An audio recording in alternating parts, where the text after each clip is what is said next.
Bienvenue chez Isinio. On accompagne des porteurs de projets de la phase de prototypage jusqu'à la phase d'industrialisation. On a accompagné plus de 400 projets au cours de ces 2 dernières années. On existe depuis octobre 2014. Et puis on a un réseau de plus de 1500 contacts qu'on met à disposition des boîtes.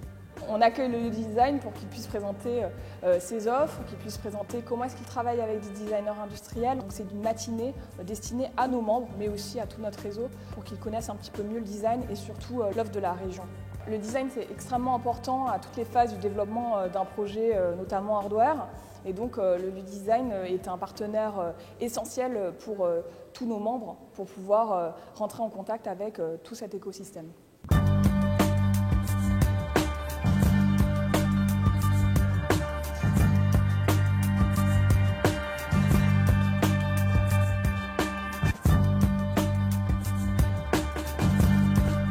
Un atelier qui va se dérouler en 2 parties. Une première partie où on va expliquer un peu en gros ce qu'est le design, quels sont les champs du design, le fait que ça touche à tous les domaines d'activité, comment trouver un designer pour une collaboration, comment chercher des financements publics et privés pour développer le projet.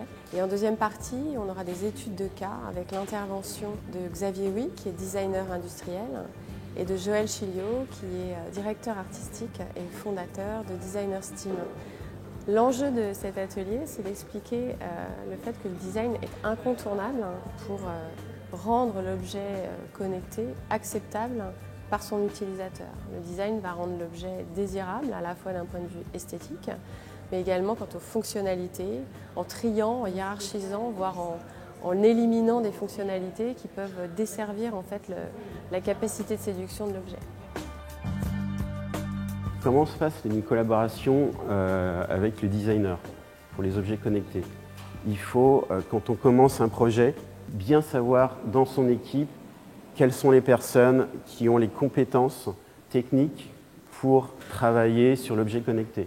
Il faut vraiment, à la base, quand vous lancez un produit, se la raconter. Raconter une histoire intéressante, qui fasse rêver les gens, qui soit différente de ce qui existe. Ensuite, il faut bien sûr définir le modèle économique. Il va de soi qu'un objet connecté, c'est complexe, ça coûte cher à produire, à fabriquer. Définir les usages. Et tous ces points-là, le designer peut avoir son mot à dire et peut vous aider parce qu'il a l'expérience de produits qui ont réussi, de produits qui n'ont pas réussi. L'objet aujourd'hui de cette conférence, c'est aussi de parler de l'association avec la partie applicative. Un objet connecté avec une application, forcément, puisqu'il est connecté, doit être cohérent, doit globalement servir à la fois l'objet et l'utilisateur. Ce qui est important, c'est créer des personas. C'est de dire, OK, bon, par exemple, là, je vais vous donner le cas d'Airbnb pour ce qu'on appelle l'interfaçage utilisateur. On va prendre des utilisateurs et on va bien définir le rôle de chaque utilisateur. Par exemple, ici, on a, je sais pas, Rémi et Kathleen. Donc Rémi, lui, c'est plutôt un voyageur, il n'a pas d'appart, il aime bien parcourir le monde, donc il va utiliser son application Airbnb en traveler mode.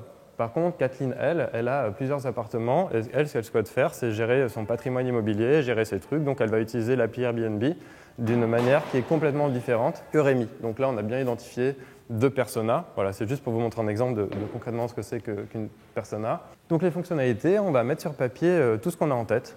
On va jeter, j'ai envie que ça prenne une vidéo, j'ai envie de pouvoir modifier la vidéo, j'ai envie de partager à un ami, j'ai envie de mettre sur Facebook, blablabla. Tout ce qu'on a en tête, on va mettre tout ça et on va en garder 20%.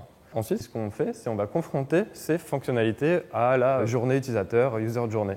C'est une série d'étapes qui finissent un scénario dans lequel l'utilisateur va évoluer lors de son parcours.